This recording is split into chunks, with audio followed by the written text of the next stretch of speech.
ชุด Micellar คินซิ่งสูตรน้ำทำได้1กิโลกรัมจากพิษณุเคมีคอล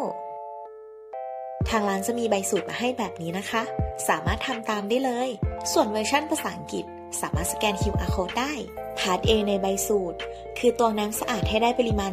799กรัมหรือ799มิลลิลิตรใส่ในภาชนะใบหลักแบบนี้จากนั้นเติมสารลำดับที่2โซเดียมเบนโซเอตลงไป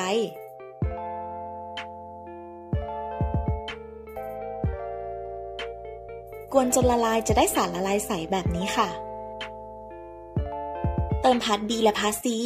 จากในใบสูตรลงไปตามลำดับกวนเบาๆให้เข้ากัน